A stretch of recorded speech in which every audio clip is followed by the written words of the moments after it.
ऐसा लगा, आवाज आई पाटे के हिलने की कि महाराज ने सामायिक पूरी कर ली, बैठ गए होंगे अब। सो अपन ने भी बैठ करके और सामायिक पूरी कर ली।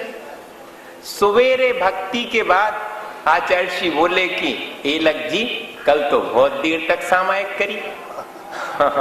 तो हमने कहा महाराज हमने ये सोचा कि आपकी सामायिक पूरी होगी, आप बैठेंगे सो आवाज आएगी, सो मैं पूरी कर दूंगा। कहने लगे यही तो हमने सोचा था कि तुम जब बैठ जाओगे सो मैं अपनी पूरी कर दूंगा सामायिक। सो वो तो थोड़े हिलने से पाटा हिल गया, सो आवाज आ गई तुम्हें, सो तुम बैठ गए, सो हमने भी अपनी सामायिक पूरी कर ली। हमने सामायिक पूरी कर ली, ये तुम्हें एहसास पर हुआ था, पूरी नहीं की थी। भाई बिना घड़ी के भी निर्विकल्प हो करके अपन काल का निर्धारण इस प्रकार कर सकते हैं। ऐसे ही विभिन्न प्रकार के क्षेत्रों का निर्धारण सामायिक के समय प्रारंभिक अवस्था में करना चाहिए। एकांत स्थान में जहां की कम से कम डिफरेंसेस हो, जहां हमारे परिणामों में विकलता न उत्पन्न हो, ऐसे स्थान पर सामायिक के लिए हम चुनेंगे। वो घर भी हो सकता है, वो जंगल भी हो सकता है, वो मंदिर भी हो सकता है। इन सब स्थानों पर निर्व्याक्षेपे वनेषु वास्तु सुचा, कैसे होना चाहिए? निर्व्याक्षेपे, बिना किसी बाधा के, जहां हम शांति से अपना ध्यान कर सके। द्रव्य की शुद्धि में तो आचार्य भगवंतों ने लिखा कि आलस छोड़ करके सामायिक करें और मन की एकाग्रता का ध्यान रखें, यही द्रव्य की शुद्धि है।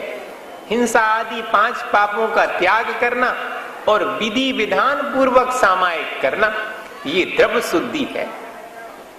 ऐसा नहीं कि किसी भी तरह सामायिक पूरी कर ली, नहीं जैसा विधि विधान है वैसा करूंगा। सामायिक के समय में 5 पापों का विचार नहीं करूंगा, सामायिक के समय में मन की एकाग्रता का पूरा ध्यान रखूंगा, सावधानी रखूंगा, सोऊंगा नहीं, आलस नहीं करूंगा। नहीं तो सामायिक करते करते अपन को झपकी आ जाती। अभ्यास नहीं हो अगर अपन को तो नहीं जीत पाते निद्रा को। तो ऐसा द्रव्य भोजन इत्यादि इस तरह से अपन ग्रहण करें, ऐसे स्थान पर बैठें जहां पर की निद्रा की उदीर्णा ना हो, सामायिक के समय में आलस ना आए। और भाव की शुद्धि में लिखा कि मन में विकल्प ना आए, मन में कलुषता ना आए, चंचलता ना हो मन की, और साथ ही शरीर से भी अपन हिलने डुलने के लिए प्रयत्न ना करें। यह भाव की शुद्धि है। सो चारों प्रकार की शुद्धि रख के और अपन सामायिक शुरू करें।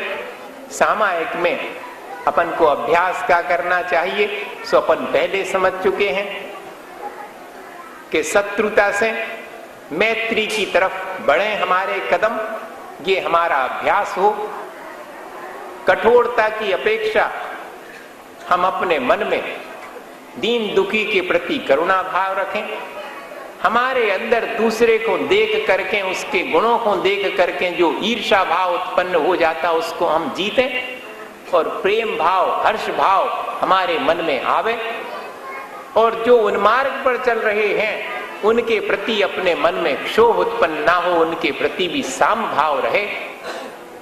ऐसा निरंतर अपन अभ्यास करें तो ही सामायिक का फल अपने को प्राप्त होगा, और अपन अपने जीवन में सामायिक करके अपना जीवन अच्छा बनाएंगे और अपने लक्ष्य को प्राप्त करेंगे।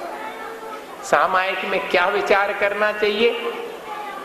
अशरण मशो मनित्यम दुख मनात मान मावसामि भवम मोक्षस्तद विपरीतात मेति ध्यायन्तु सामयिक। आचार्य महाराज कहते हैं कि सामायिक में बैठ करके अकेले माला फेरने से काम नहीं चलेगा।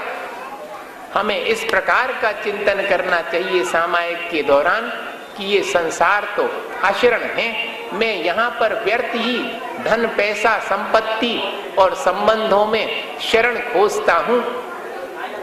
शरण तो वास्तव में 4 ही हैं।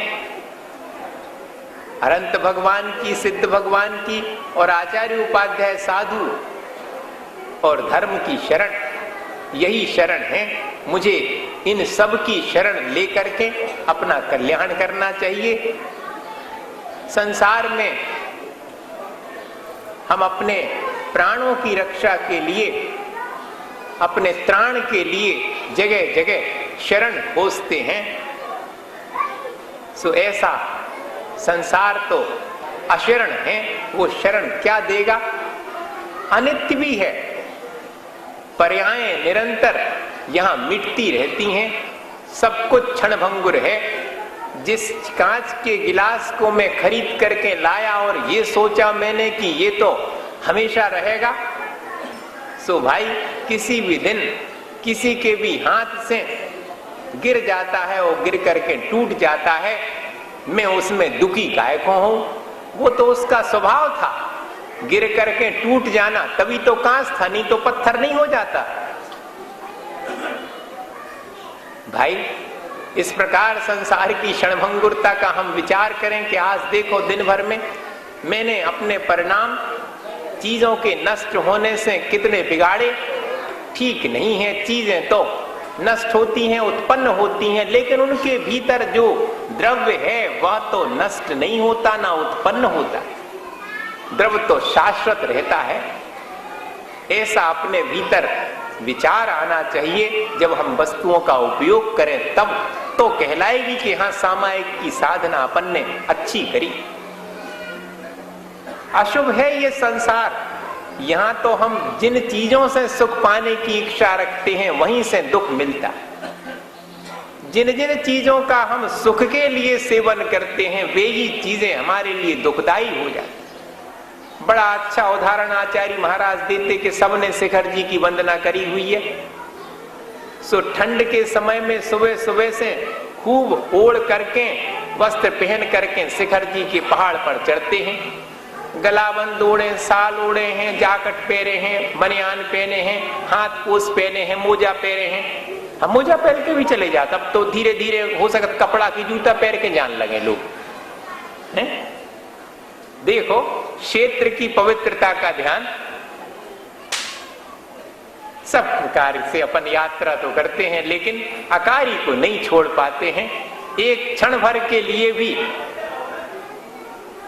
सो क्या हुआ उसमें जब हम लद करके पूरे चले जाते हैं और 2 बजे 12 बजे लौटने लगते हैं तो अत्यंत गर्मी हो जाने से एक एक करके सबरे कपड़ा उतार के हाथ पे टांग लेते हैं।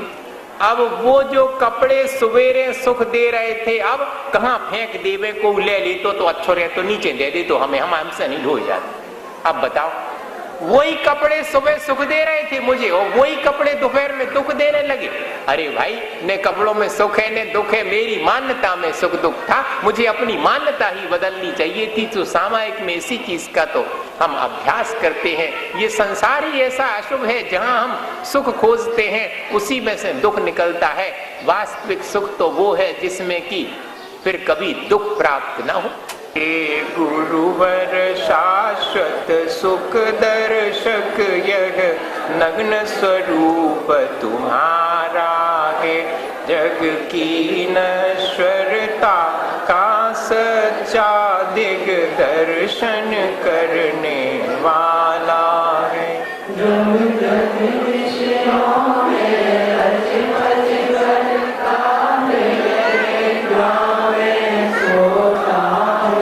अथवा वह शिव के निष्कंटक पथ में विषकंटक बोता हूँ।